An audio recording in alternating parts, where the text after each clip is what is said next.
When are they finally going to learn? Just stop. Seriously, enough already. Overnight, Meghan Markle and Prince Harry have launched yet another PR push aimed at winning back King Charles. We've seen this before. In fact, it's been going on ever since Harry and Meghan stepped away from their roles as senior royals. So, is Meghan Markle preparing to apologize to King Charles during her reported UK visit next month? Well, let's just say this. Insiders are claiming Meghan may finally be ready to swallow a little humble pie, just minus those signature flower sprinkles. Apparently, King Charles has reached his limit. According to reports now making the rounds in royal circles, the king has shifted his stance on what a Sussex return to the UK should look like. And before any cameras start rolling, before any children are escorted through airport terminals, before any carefully crafted Invictus family reunion is packaged for worldwide audiences, there's one thing Charles reportedly wants first: a public apology. Not one filtered through a PR team, not a carefully edited statement released through a spokesperson late at night. A genuine, visible, accountable apology delivered on camera, in Harry's own words. The same Harry who sat down with Oprah and dismantled the institution piece by piece in front of a global audience. And according to sources, Harry is not taking that well. Stay with us, because the details beneath this story reveal exactly where things stand within this family right now. And it looks very different from the version being sold to the public. Let's start with the timeline, because the timing of this latest Invictus announcement is the first major clue that something more strategic may be happening beneath the surface. Harry and Meghan publicly announced, very deliberately, that Archie and Lilibet would be traveling to the United Kingdom. Not quietly, not through private conversations, publicly.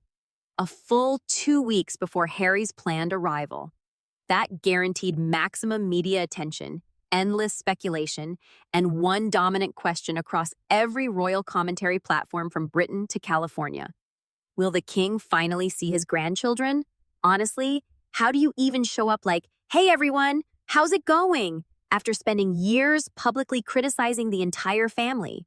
It's like walking into a family reunion after you've spent years dragging everyone involved. Still, it will be interesting to watch. At the end of the day, though, King Charles clearly has a soft spot for Harry. And let's be honest, he probably wants to see his grandchildren. Charles barely knows Archie. He hardly knows Lilibet either. In fact, has he even met her? Many people aren't entirely sure. But it seems reasonable to believe that Charles would want some kind of relationship with his grandchildren, to spend time with them, to see how they're growing up, and frankly, it would be nice for those children to know they have cousins: George, Charlotte, and Louis. Imagine having family members on the other side of the world and barely knowing they exist. It's a strange situation when you really think about it. Now, a royal insider is claiming that Harry regrets many of the things he has said about his family and is eager to reconnect with Prince William. But here's the question worth asking before we go any further. If the real goal is family healing and reconnecting with relatives, why announce the trip to the entire world 2 weeks ahead of time? People seeking privacy don't usually do that. People trying to shape a narrative do. And that distinction matters because it sits at the heart of this entire story.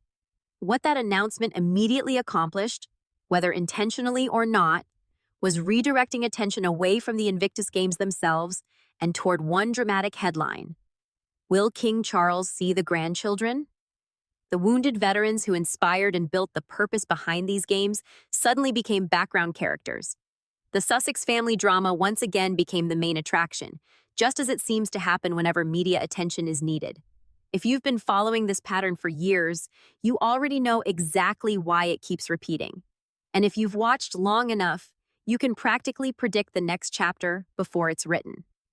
Now, this is reportedly where King Charles has drawn a firm line. Sources suggest the king, a naturally cautious man who has spent years extending grace, patience, and olive branches that often went unappreciated or were later turned against him, has finally reached the point where goodwill alone is no longer enough. The message reportedly coming from the palace is fairly simple.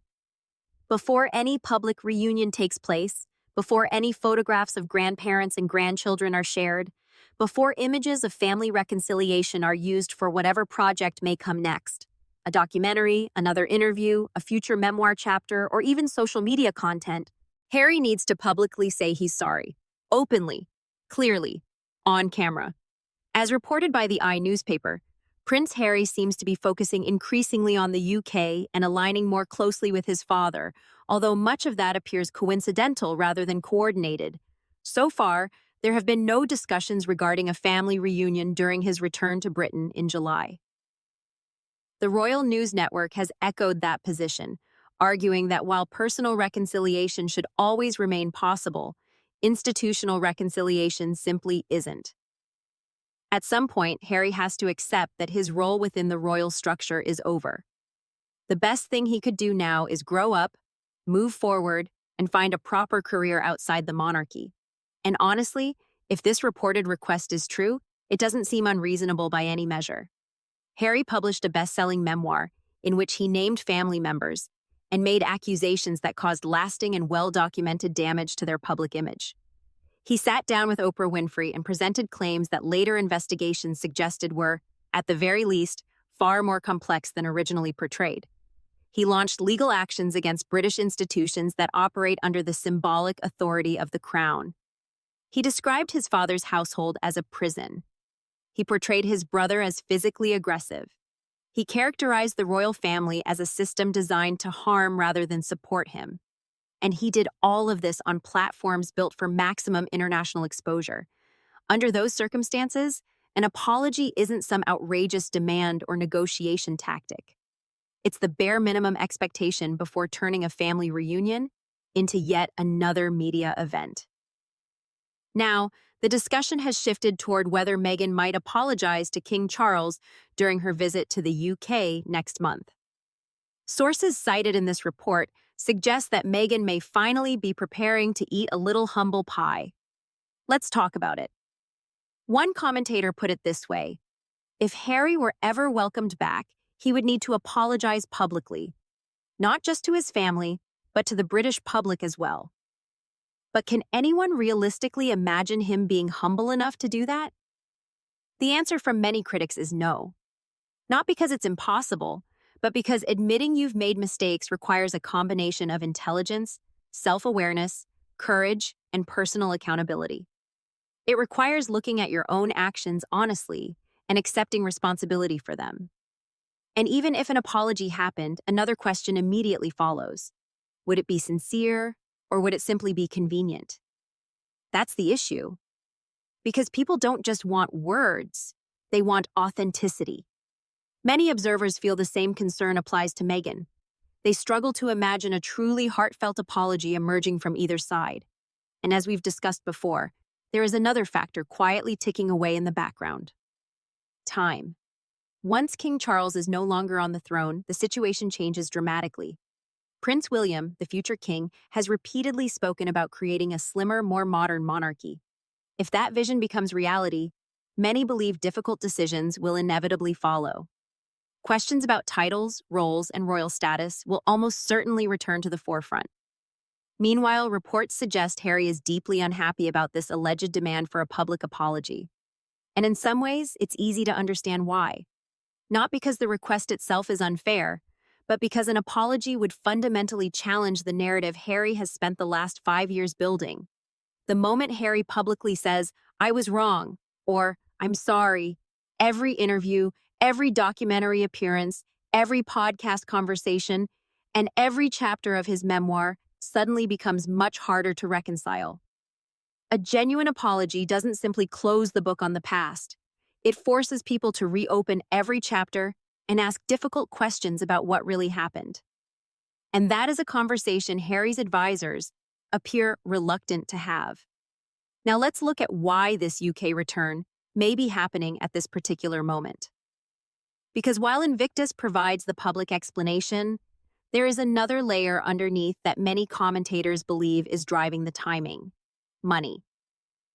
According to critics and analysts, Meghan's lifestyle brand, as ever, is facing what some politely describe as significant challenges.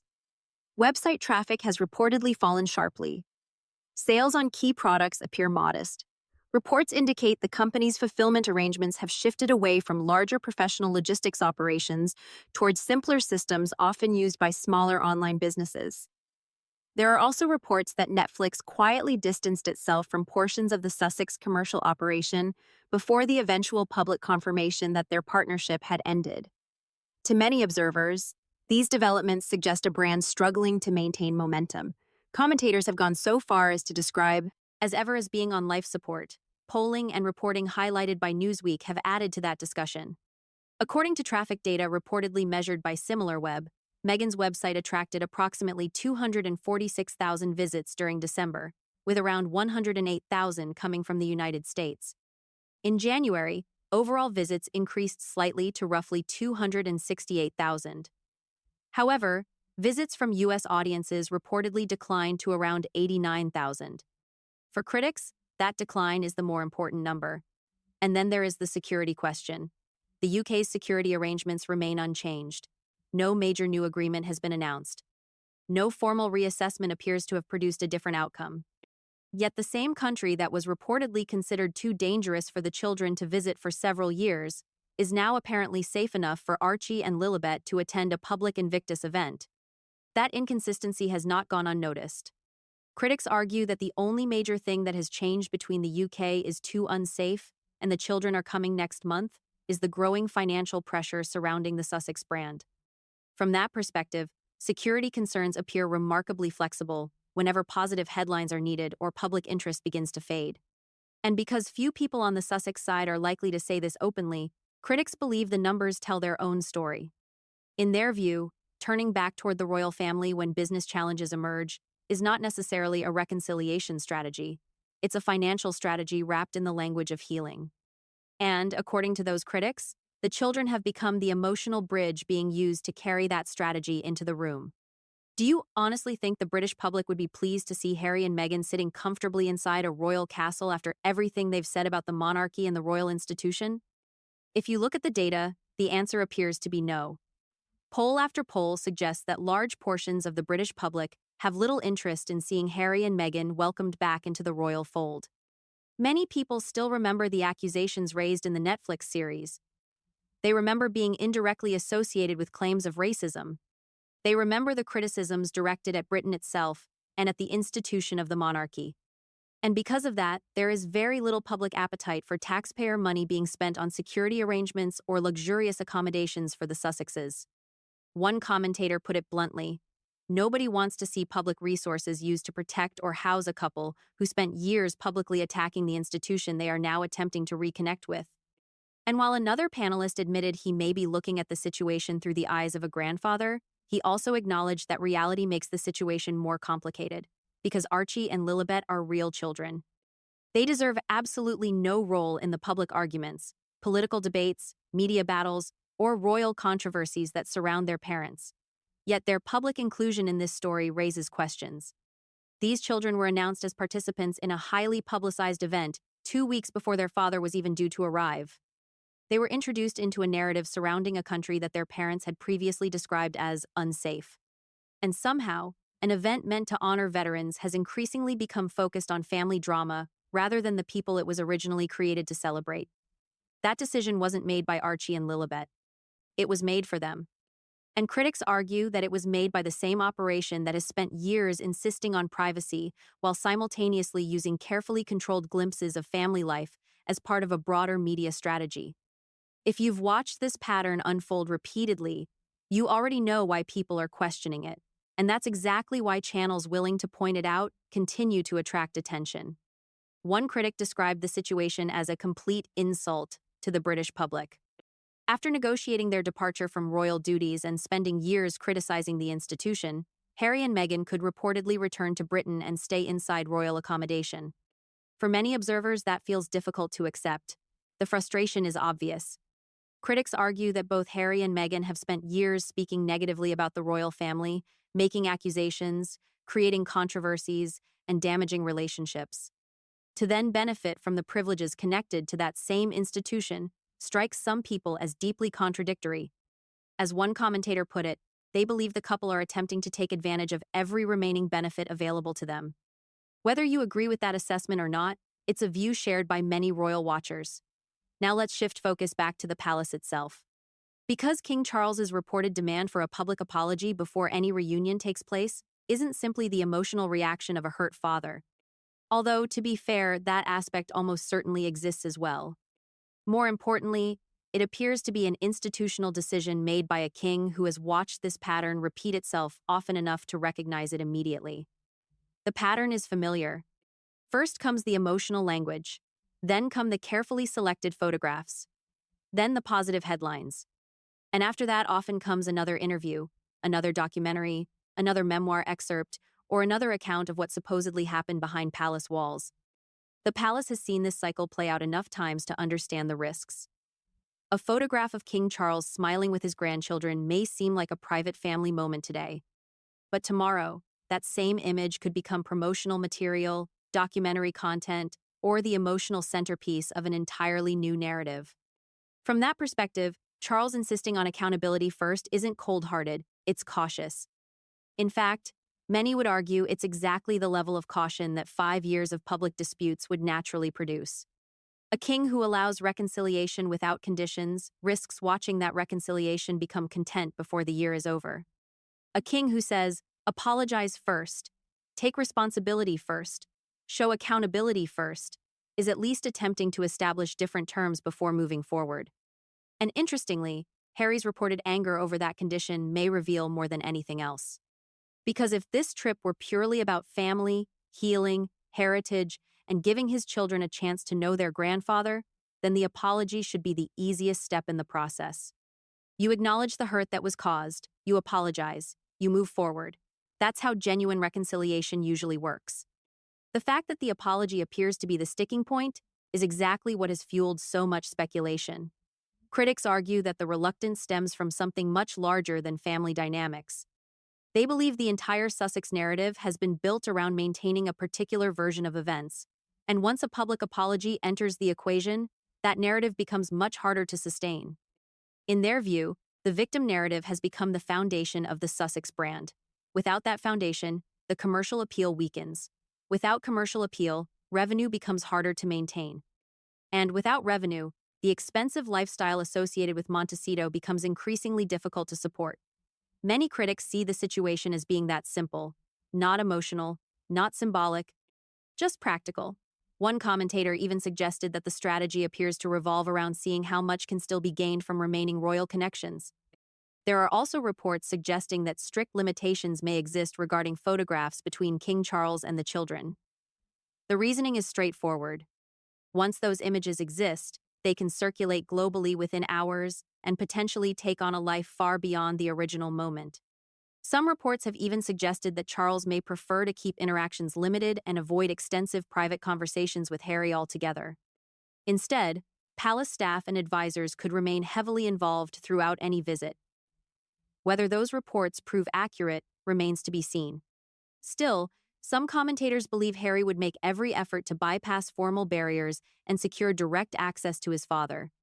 Others argue that Meghan would remain closely involved throughout any interactions, standing firmly beside her husband and ensuring that nothing unfolds outside carefully managed circumstances. Whatever the reality may be, behind closed doors, one point remains central to this entire discussion.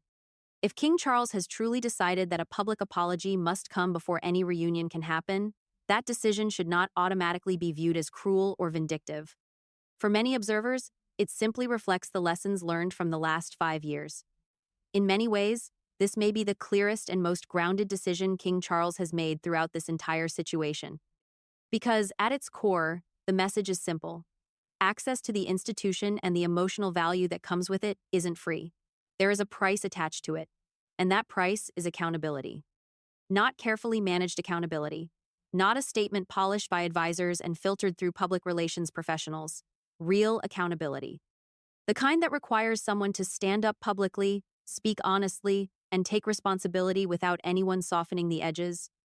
If reports are accurate and Harry is genuinely furious about that condition, then that reaction tells us a great deal about what may actually be happening here. Because someone who truly wants to repair a damaged relationship with their father doesn't explode at the suggestion of an apology. They pause. They reflect. They search for the right words. That's what genuine reconciliation looks like. That's how broken relationships begin to heal. What Harry is reportedly doing, according to these accounts, looks very different. It looks like the response of someone who needed this return to happen, according to his own script. Someone who needed the headlines generated by the children. Someone who wanted the symbolism, the photographs, and the positive optics. Someone who wanted all the benefits that come with reconciliation without first addressing the damage that made reconciliation necessary in the first place. And now, according to these reports, he has run into the one person capable of granting those things, King Charles. A man who appears to have quietly, calmly, and firmly decided that the process cannot move forward without accountability first. No dramatic confrontation, no public feud, just a simple condition. Say sorry, take responsibility, then we can talk. And perhaps that's why this reported standoff has become so revealing. Because if the objective was truly healing, then the apology should never have been the obstacle.